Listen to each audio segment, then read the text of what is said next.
Welcome to the deep dive. Glad to be here. Today we're diving into day 4, part 1 of a vocabulary list. It's got some really key words. Yeah, definitely useful if you're studying for exams or, honestly, for anyone just wanting to sharpen their English. Exactly. And the idea here isn't just, rote memorization. Right. We want you to really get these words, see them in action, understand the nuances. Think of it like getting the inside track, understanding how these words connect and function in real sentences. So as you listen, maybe think about where you've seen these words before. Have those little aha moments. Let's jump in. Where should we start? Okay, so this first batch of words, they seem to have a common root, something about scent or feeling. Yeah, I see that. We've got absent, present, represent, representative, resent, resentment, and consent. That scent or sense pops up quite a bit. It's a good clue. Okay, let's tackle absent first. The basic meaning is just not there, right? That's the most common one, yeah. Physical absence, Yeah. like the example in the source. She was absent for 9 consecutive days. Straightforward.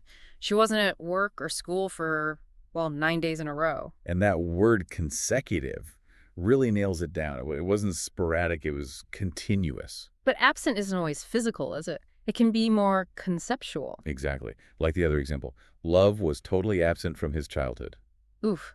Yeah, that's not about physical presence. It means love just wasn't there. It didn't exist in that context. Completely lacking. So it spans from physically missing to entirely non-existent. And isn't there also a sense of being mentally absent, like daydreaming? Yes, definitely. Though we often use the adverb absently for that. You might nod absently while thinking about something else. Your mind is absent. Gotcha. And the noun form is absence. Right. We did not receive any news during his long absence. Mm. It refers to the whole period he was gone. So the key with absent is context. Are we talking about a person missing or a quality missing? Precisely. The surrounding words tell you which meaning applies. Okay, so if absent is about not being there, present must be the opposite. In that physical sense, yes. But present is incredibly versatile. It does a lot of jobs. Like what? Well, it can be a noun, like a gift, a birthday present, or it can mean the current time, the present. What? Then it's an adjective, meaning being there or existing now. Yeah. And it's even a verb, like to present an award. Right. The source highlights the adjective use, meaning current, and there's that exam question example. Yeah, that's a good one. We have no one else to blame for our present condition except ourselves. Our present condition. So the condition right now, not last year, not next year. Exactly. Understanding present there locks you into the current time frame. Mm-hmm. It's crucial for getting the sentence's point. And the noun for actually being somewhere is presence. Mm-hmm. He hardly seemed to notice my presence, just the state of being there. So present requires a bit more attention because it wears so many hats. Noun, adjective, verb. You got it. Let the sentence structure be your guide. Okay, next up. Represent. Makes me think of lawyers representing clients. That's a perfect example of one main meaning: acting or speaking for others. The source example is about a competition. The competition attracted over 500 contestants representing 8 different countries. So those contestants, they stand for their countries in that specific event. They're acting on behalf of the whole nation there. Right. They embody the country for that purpose. Yeah. Or it can mean showing something, depicting it. Yes. And the noun is representation. Which leads smoothly into representative. Seems very close. It is. It could be a noun, a person who represents others. Like in the exam question example. The ruling reinforces the need for citizens and their elected representatives. Elected representatives. Those are the specific people chosen to act for the citizens, usually in government. You see that word a lot in politics or civics. Good one for exams. And representative can also be an adjective, meaning typical. Typical. How so? Like in the example, the painting is not representative of his work of the period. Okay. So this specific painting isn't a typical example of his style from that time. It's unusual for him then. Exactly. And if it was typical, you'd say it is representative. Yeah. The opposite adjective is unrepresentative. So representative, either a person acting for others or something being a typical example. Context is king again. Always. Look at the words around it. Elected points to the person of the period, points to the typical example. Okay, changing gears a bit within this Consent family. Resent. This one feels emotional. It definitely is. Resent is a verb. It means feeling bitter, indignant, maybe unfairly treated. It's stronger than just being annoyed.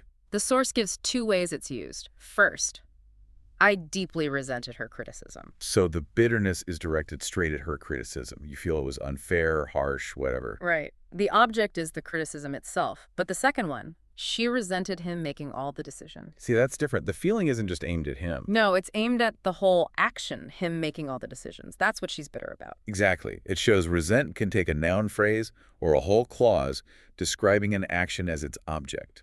Knowing that helps you understand exactly what the source of the bitterness is. And if someone feels this way, they are. Resentful. That's the adjective. And the feeling itself, the noun, is resentment. There's another exam question example for this one. A powerful one, too. Yeah. In the internet age, it is particularly easy to see the resentment that has always been hidden within American society. Wow. That talks about resentment not just as a personal feeling, but something wider, like hidden in society. Yeah, collective bitterness. And the phrase hidden within suggests it's maybe suppressed, not always obvious, but the internet brings it out.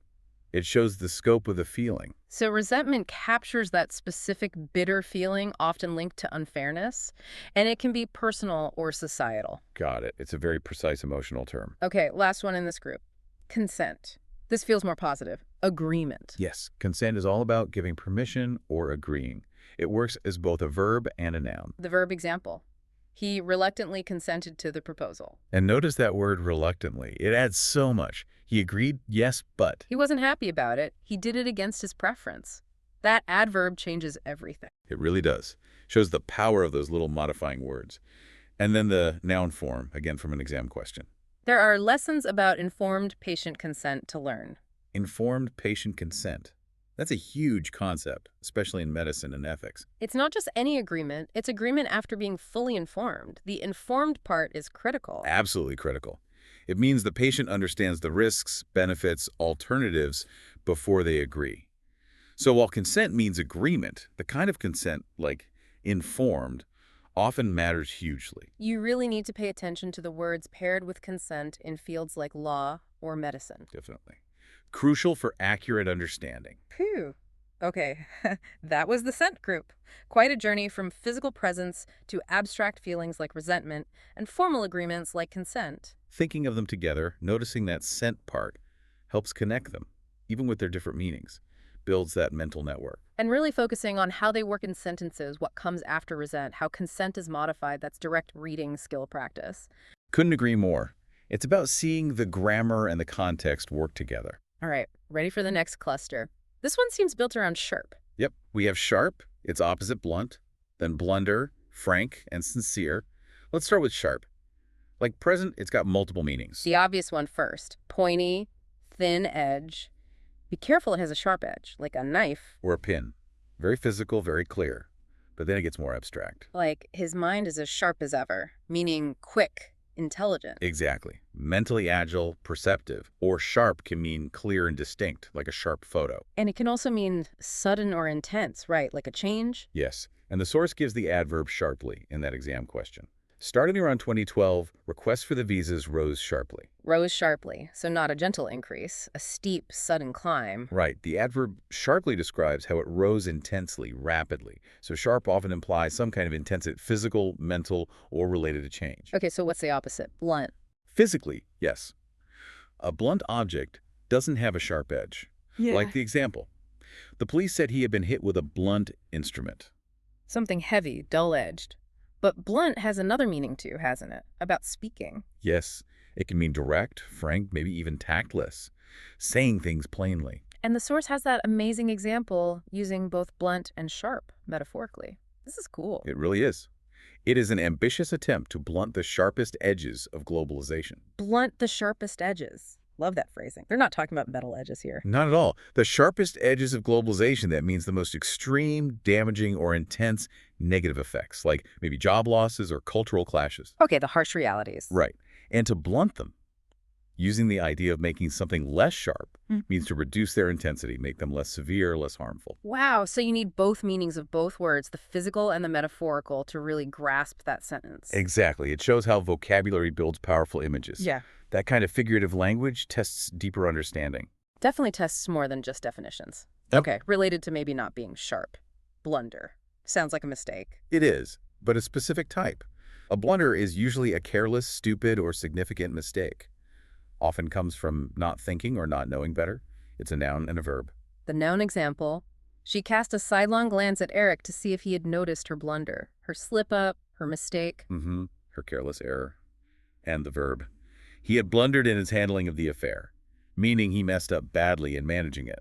So blunder carries a sense of avoidable error due to carelessness or poor judgment. That's the core idea. Okay, shifting to honesty now.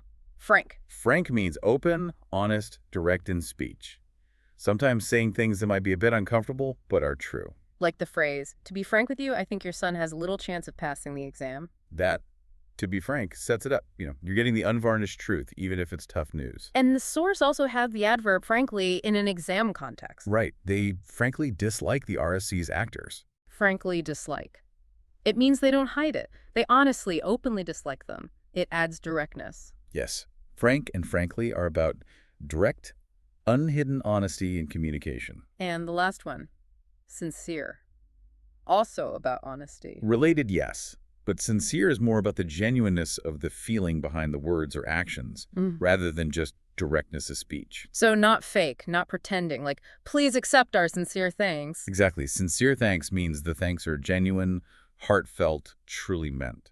It's the opposite of just going through the motions. So frank is more about how you say it directly, while sincere is about whether you really mean it genuinely. That's a great way to put it. And the adverb sincerely is super common, especially ending letters, showing genuine regard. Okay, so we've covered the sent, group, absent, present, represent, representative, resent, resentment, consent. And the sharp group, sharp, blunt, blunter, frank, sincere.